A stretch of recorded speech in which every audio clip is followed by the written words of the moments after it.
Guys, just wanted to go over some of the more relevant, important details for the US team, specifically the sales team, regarding our new PLS.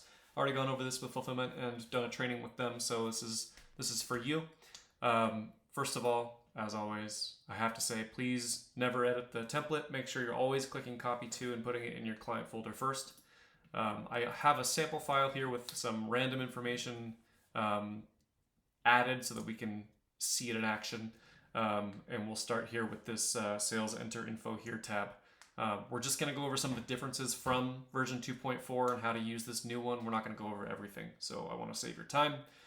Bear with me and we'll get through it real quick.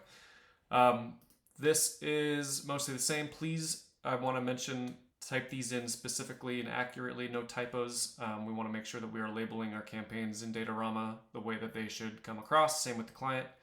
Product family, this is a new addition. This is just a category for whatever campaign we're running. Please fill that out so that we know what we're doing exactly, especially if it's got a funny name, so there's no confusion. This also helps us to determine starting location radiuses. So please fill that in. Monthly budget, this one's a new one. In this campaign, is this campaign part of a consolidation or global budget strategy? No if no, yes if yes. There's a drop down here. If there is a consolidation plan that already exists, please add the link to it here. If there isn't one yet, Fulfillment will do that once they build it. Launch dates, that's easy. Data lists, there's a little drop down here where you can specify if we are using a data list and we're also using general targeting, if we're only using the data list and it's exclusive to that, or if there's another weird situation where you just want to click see notes and then just describe that in there. Links to data lists themselves should go here. These are data validated cells, so there has to be a URL, otherwise it won't let you enter it. Landing page link. This also has to be a real URL. If there are more than one landing page, you've got a spillover table here as well with a space to put description or notes per landing page if there are multiple. Spot for some additional clients' requests and notes if needed. Please select the campaign types, display, search, CTV, CRA, data list exclusive, whatever we are running, select them. Same with creative, static, animated, video for display, and video for CTV, as in StackAdapt or YouTube.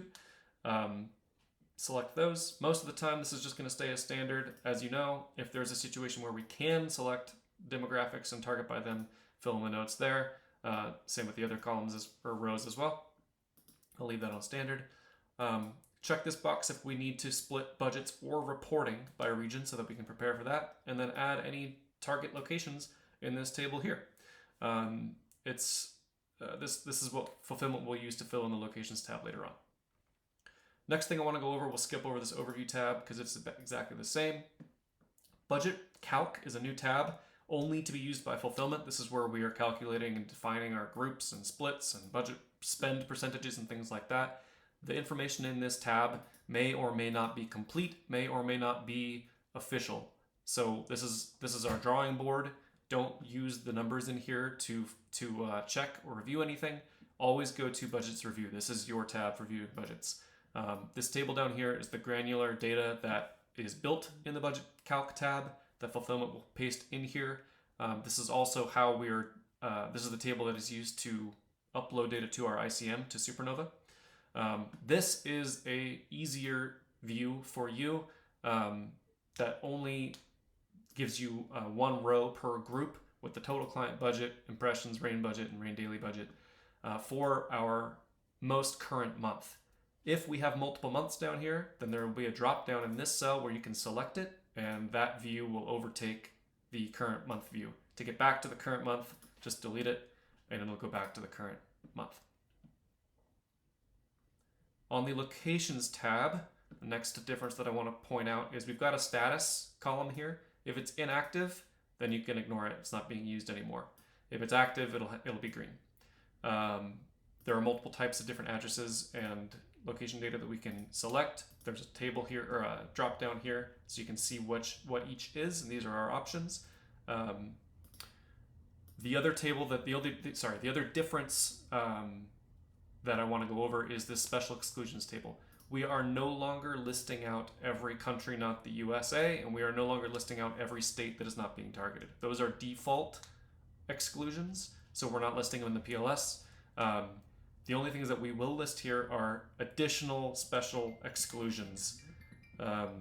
Sorry, getting a phone call. Additional special exclusions, for instance, if we are not allowed to target a certain county or within the state, or if we want to exclude a certain radius for whatever reason, that would be listed here. Next thing I will go over is just in general some rules, the way that these work. If you haven't noticed, as we've gone through them already, consistent formatting throughout suggests teal cells are edited, white cells are not. White cells are going to be protected most of the time. If you do need to edit a white cell, you're not going to be able to until you go to the Review tab and click Pause Protection on that tab. Then you can enter whatever you want and then resume protection. This just guards from us messing things up on accident. It's not an actual lock. You can still kind of customize the PLS if you absolutely need to. I would ask that if you do need to customize the PLS for whatever reason, for a standard situation that we should adjust the PLS template for, please let me know, because I don't think that this should be really necessary. But you will not be able to edit cells that you shouldn't touch or shouldn't change until you pause the protection.